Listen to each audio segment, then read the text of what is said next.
yang terjadi di Jalan Tamrin dan Jalan Asia Medan, Sumatera Utara petang tadi. Bentrokan dipicu diduga penyerahan salah satu kantor Majelis Pimpinan Wilayah MPW Ormas Pemuda Pancasila di Jalan Tamrin. Suasana mencekam masih terasa di Jalan Tamrin Medan pasca bentrokan hebat antara anggota Ikatan Pemuda Karya dan anggota Ormas Pemuda Pancasila. Bentrokan dan penyerangan ini diduga berawal dari keributan konvoi Ormas IPK yang melintas di depan acara pelantikan pengurus Ormas PP. Wakapolda Sumatera Utara Brigjen Pol Adipe bahkan ikut turun tangan langsung ke lokasi bentrokan. Ya, meski demikian arahan Wakapolda tidak digubris. Masa Ormas PP yang bersikeras tetap berkumpul dan mendesak polisi menangkap pelaku penyerangan.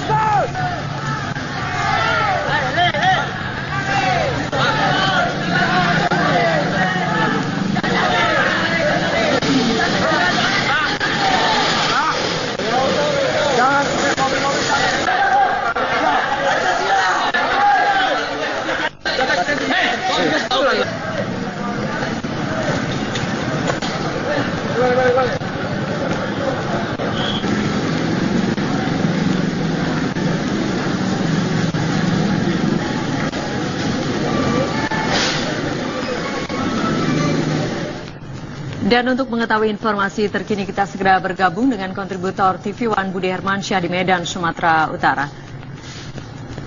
Budi, bagaimana kondisi saat ini di Medan pasca bentrokan?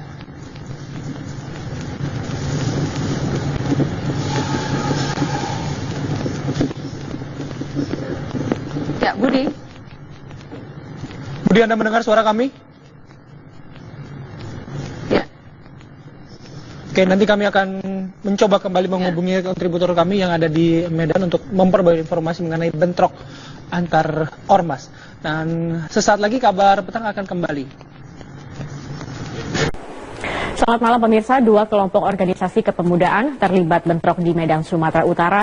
Bentrokan terjadi di pusat di kota Medan. Sejumlah orang luka-luka dan beberapa mobil dirusak massa.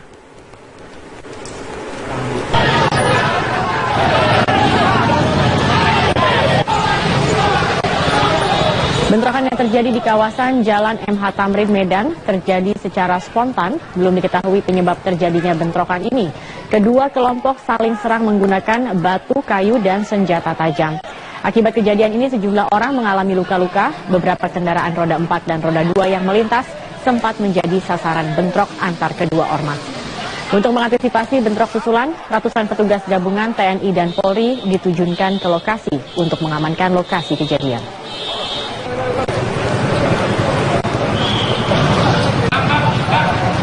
Dan pemirsa, saat ini kami sudah terhubung bersama dengan Kapolresta Medan, Kombes Polisi Mardias Kusin Dwi Hananto. Selamat malam, Pak Mardias. Selamat malam, Mbak. Ya, saya ingin menanyakan bagaimana situasi saat ini di sana, apakah sudah kondusif? Sementara suasana malam ini di Kota Medan sudah kondusif. Tadi Pak Wakapolda beserta jajaran Polresta juga dengan Dandim telah melakukan koordinasi dengan seluruh ketua dari kedua OKP ini, dan kita meminta untuk mereka sama-sama menenggelamkan anggota masing-masing. Dan saat ini kedua markas daripada OKP ini telah kita lakukan pengamanan, Mbak. Oke, sejauh ini dari pemantauan informasi yang ada di sana, apa sebenarnya pemicu dari bentrokan ini, Pak Mardias? Pemicunya adalah ketika salah satu OKP akan melintas dalam rangka menghadiri pelantikan ranting. Ketika melintas di depan markas OKP yang lainnya, ini terjadi perselisihan, sehingga terjadinya penganiayaan yang dilakukan oleh beberapa anggota OKP di markasnya dan dilakukan pengejaran, Mbak. Apakah polisi sudah menangkap pelaku? Sementara ini kita masih dalam penyelidikan. Beberapa saksi, baik dari kedua OKP ini sudah kita bawa ke Polda untuk kita pemeriksaan, sehingga nantinya kita bisa menetapkan tersangka. Berapa banyak yang dibawa, Pak Marius? Sekitar 14 dari satu OKP dan 10 dari OKP yang lain, Mbak. Kemudian untuk korban sendiri, apakah ada korban luka maupun korban jiwa dalam bentrokan ini? Untuk tadi sore di TKP pertama, ini kita mendapat informasi bahwasanya terjadi satu korban meninggal dunia dan 4 korban luka, dan kita juga masih menyisir rumah sakit yang lainnya. Satu korban meninggal dunia? Ya. Ini atas nama siapa, Pak Marius? Mungkin nanti kita ini, Mbak. Artinya identitasnya belum diketahui? Sudah.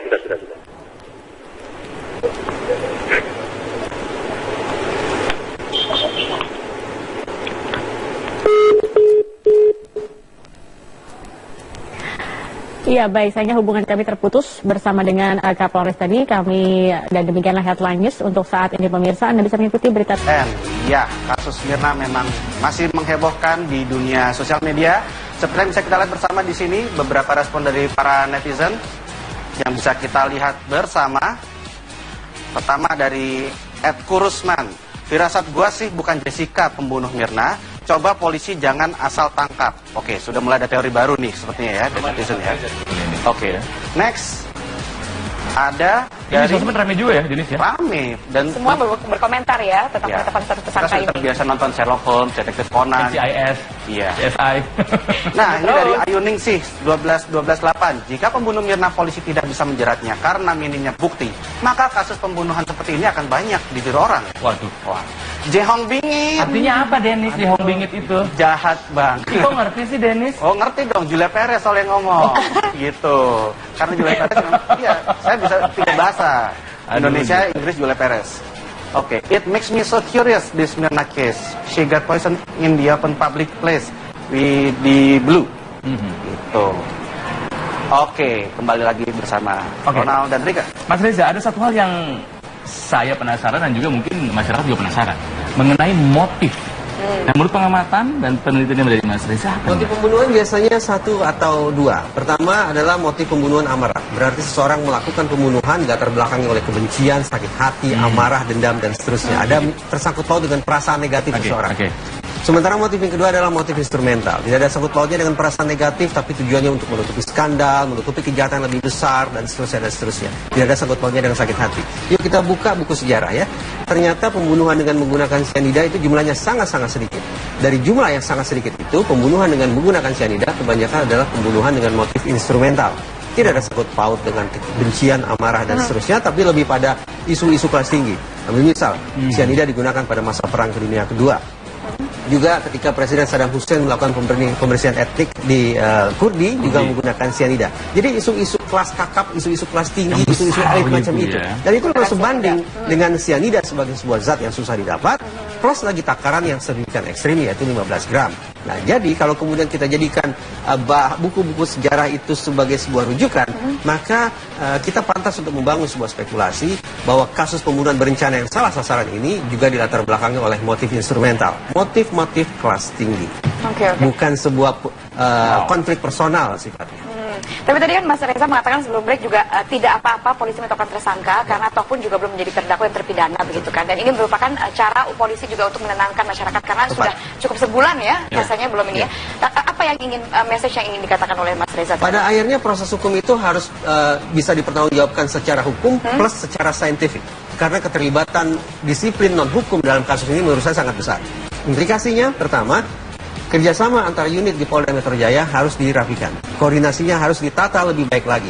Terutama antara Krimum, Lapfor, dan Humas harus kembali kepada tugas pokok dan fungsi mereka masing-masing. Siapa yang bertugas menjadi pimpinan komando investigasi, siapa yang bekerja untuk mengubek-ubek sisi ilmiahnya, Lapfor, dan kemudian siapa yang bertugas untuk berkomunikasi dengan masyarakat dan media adalah Humas. Jangan sampai seluruh tugas 3 unit itu diraup sekaligus oleh satu unit tertentu. Itu yang pertama.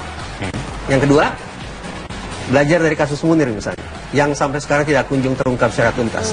Meskipun memang ada yang dipenjara ya. Ya, tapi saya yakin itu tidak tuntas. Nah, kalau kemudian dalam proses pengungkapan kasus ini secara hukum sudah kuat, tapi secara saintifik masih rapuh, saya pikir akan sangat elegan seandainya teman-teman di Polda Metro Jaya menyampaikan ke masyarakat bahwa kasus ini tidak bisa diungkap. 1-2 hari masyarakat pasti akan kecewa, pasti akan gundah. Tetapi apabila disampaikan secara realistis dan elegan ke masyarakat, mudah-mudahan masyarakat akan pada akhirnya bisa menerima. Kasus yang tidak bisa diungkap, Mas? Ya, saya khawatir bahwa kasus semacam ini tidak bisa diungkap. Kenapa? Tadi kita bicara tentang kemungkinan motif kelas tinggi yang bermain-main di balik kasus pembunuhan berencana namun salah sasaran. Tapi bahwa dari alat bukti sudah cukup, keterangan saksi sudah ada, keterangan dari ahli juga sudah ada, kemudian juga dari CCTV, rekonstruksi, semuanya sudah dilakukan. Alat bukti dimanfaatkan untuk 2 tahap. Pertama, alat bukti tersebut harus bisa meyakinkan penyidik bahwa ini sungguh-sungguh kasus pidana, bahwa ini sungguh-sungguh kejahatan, ini sungguh-sungguh pembunuhan. Karena kalau bukan pidana, tanda petik selesai masalah. Nah, setelah tahap pertama selesai, masuk ke tahap kedua, bahwa seluruh alat bukti tersebut harus bisa meyakinkan penyidik tentang siapa pelakunya. Sampai hari ini, saya pikir sudah bulat sempurna. Tahap pertama selesai. Penyidik, termasuk kita masyarakat, sudah yakin ini adalah pembunuhan, bukan kecelakaan. Sudah sepakat ya? Berencana Kita sepakat, ya? pembunuhan berencana. Tidak mungkin dalam kopi tiba-tiba ada cyanida 15 gram gitu ya. Tapi pada tahap kedua, yaitu meyakinkan kita semua bahwa ini adalah pelakunya, ini yang masih sangat-sangat rapuh. Karena dari sisi, terutama sekali dari sisi kerja ilmiahnya yang masih harus dipertajam lagi. Oke, baik, terima kasih Mas Reza Indra sudah